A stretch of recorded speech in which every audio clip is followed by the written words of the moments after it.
Good morning. It is Monday, April 6th, and that means two things. The V in EV stands for vehicle, not car.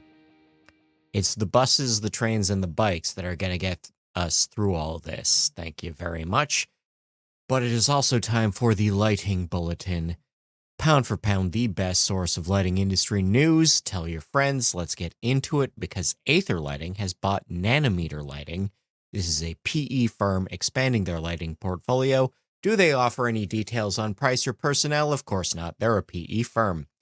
The National Electric Code has reorganized their lighting device rules, and yet few requirements have changed. The Hudson Valley Lighting Group has put Food 52 up for Chapter 11 bankruptcy. Yes, this is an extremely Baroque deal of companies owning other companies that ends with a group of lighting vendors liquidating the guys that own America's test kitchen.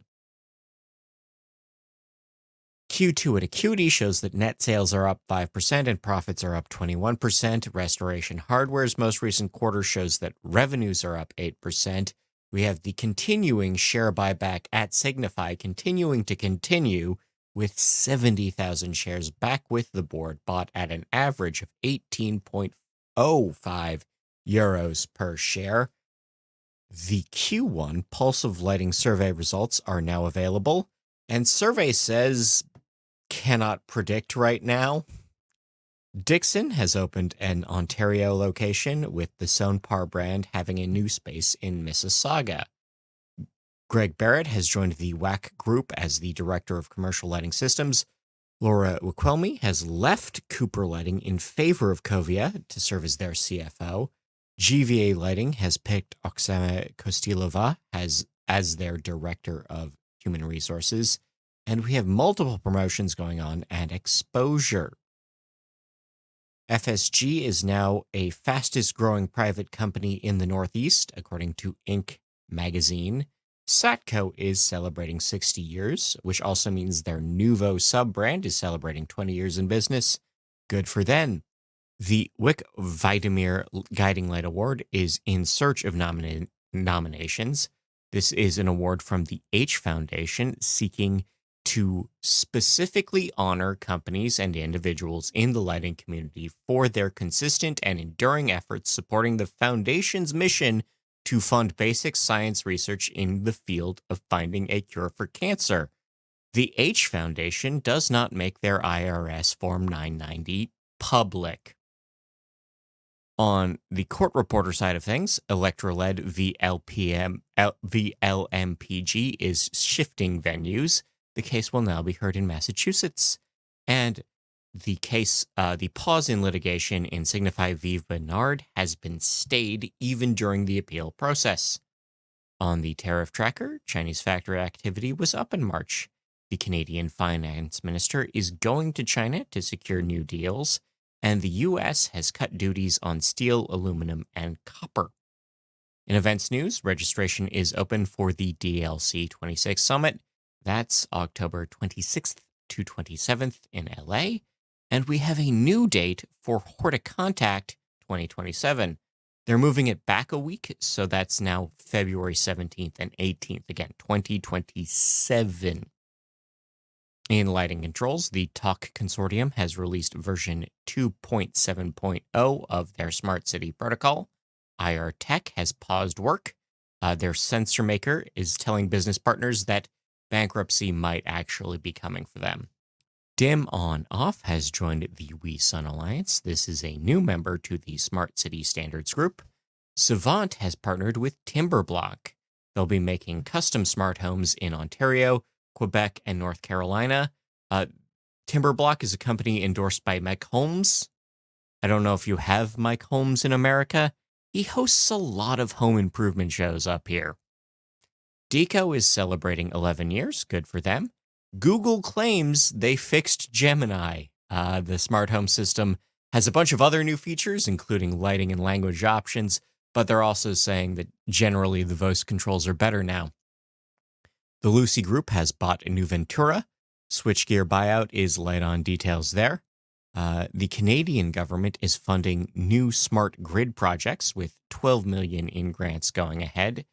Touche lighting assets are heading to auction on the 16th of April. That's in Fort Wayne, Indiana, if you want to go visit them.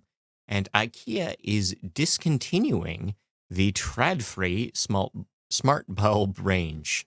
The product line will end when all stock leaves shelves. Get it if you feel like it. And the NEEA is offering a triple LC installer toolkit. These are new resources for smart home and smart office installers. In research and development, CCT preference changes with stimulus range. This is some new data from the University Verege in Brussels.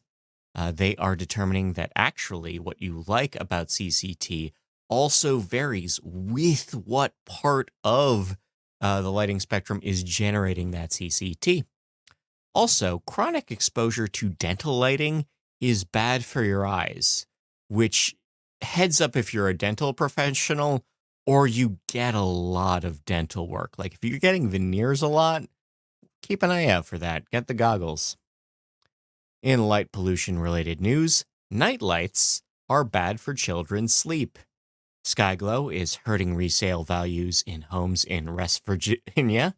Blue Origin has also joined the data center in orbit competition, which means even bigger objects in orbit, maybe.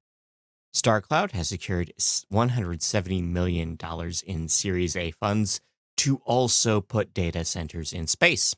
A Starlink satellite experienced a sudden fragment creation event, which is to say the sucker broke and spread debris everywhere.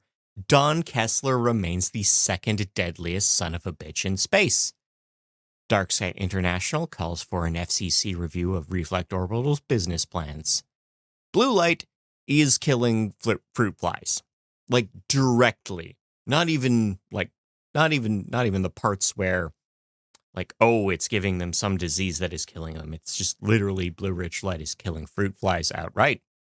Also, light at night might be attracting lizards to your garden if you're in an area where you have to deal with garden lizards. Utah has declared Dark Sky Month for the 6th year in a row, a non-binding event that reminds you that you should have dark skies if you can. Transport Canada is seeking Canadians' input into headlight brightness. Seoul will be cutting back the brightness of digital billboards across the city. Jeep, the auto company, has announced the Avenger Stargazer, a dark sky-friendly off-road vehicle. China's war on pollution includes Allen. Big Cypress Preserve, Florida, is struggling with growing sky glow. Riverside, Illinois, will be seeking dark sky status. We have a new dark sky initiative being completed on Fenwick Island. Coeur d'Alene, Washington, has approved a Latter-day Saints temple over objections. And in Spice Girls related news, Jerry Halliwell, former UN humanitarian representative and former Ginger Spice, has secured a variance in lighting rules in Marston, St. Lawrence for her ranch over lighting complaints from her neighbors. And Victoria Beckham, former Posh Spice, is feuding with her neighbors over her Cotswolds cottage over a proposed lighting system. For the birds, we know that lights out awareness campaigns are kicking in Cochrane and Doylestown, Pennsylvania. And in turtle issues for the year, the Gabon government has cut protections for sea turtles. That's Gabon in Central Africa. In indoor horticultural news, we have a new spectral composition for tomatoes that might improve growth. That's coming out of the Guizhou Academy for Agricultural Sciences. We have a new study that shows that shorter light and dark cycles can be managed for cost effectiveness in controlled environment agriculture. Oishi, that farm that produces those really expensive strawberries, is adding AI to their process. Cannabis farms in Canada contributed $10 billion to the national GDP last year. which is a lot for Canada. And Vireo has bought Hawthorne. In true crime news, a Tucson man has been fined $46,000 for his streetlight vandalism. He'll also be going to jail for maybe 5 years. Copper thieves hit Van Nuys, California. Also, a copper thief was arrested in Plymouth, Pennsylvania. New Brunswick residents are blaming scrapyards for their complicity in phone service outages over copper thefts. And in Jerome County, Indiana, the sheriff was using flock cameras to stalk his, hopefully, soon-to-be ex-wife. In local news, we have new utility programs in Northwest Ontario. We have new construction going ahead in Central Ohio. We have billing changes in Indiana. Hawaii is announcing new incentives for homes and businesses. The Minnesota Department of Transportation has announced 200 projects for the spring and summer. We have $850,000 in street funding going ahead in Boulder Creek, California. We have new solar lights in Charlotte, North Carolina. Lexington, South Carolina has updated its sign ordinances. We have lighting tests going ahead on the Gordie Howe International Bridge. Street projects have been funded in Hickory, North Carolina. We also have new street lighting going up in Broward County, Florida. We have a new bond for repairs at Corpus Christi, Texas schools. LaGrange, Georgia has completed renovations at a historic National Guard armory. We have new grants in Gillette, Wyoming. Oxford, Michigan is accelerating their lighting projects.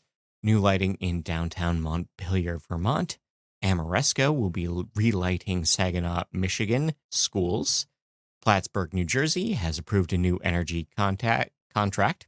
Herrick's High in New Hyde Park, New York will be hosting the WAC Lighting Science Fair. We have new grants for parks in Norfolk, Nebraska, and new lighting projects in El Paso, Texas parks. In world news, we have new energy austerity programs going ahead in Bangladesh and Egypt. India has dropped restrictions on kerosene use for lighting across the country. A Cambodian island will be going carbon neutral. That's not related to Iran right now. That's just a plan that's going ahead. And the Czech Republic is debating the end of daylight savings time. In sports reports, the Pittsburgh Pirates organization will be offering $600,000 to upgrade Little League fields as well as high school fields in the state. And the Philadelphia Phillies organization is demanding $85 million in funds from the town of Clearwater, Florida, to upgrade their spring training facilities. Lastly, we have a project that will let you power your wearables with your sweat. Mariah Carey was seen in public buying groceries for herself and made a point of complaining about the lighting, as she does. And the Glow Festival of Mexico is a go after a few years off. I've been Scott Wachter. Again, I'm not going to be back next week. But I hope you enjoy it. I'll see you next time. Take care.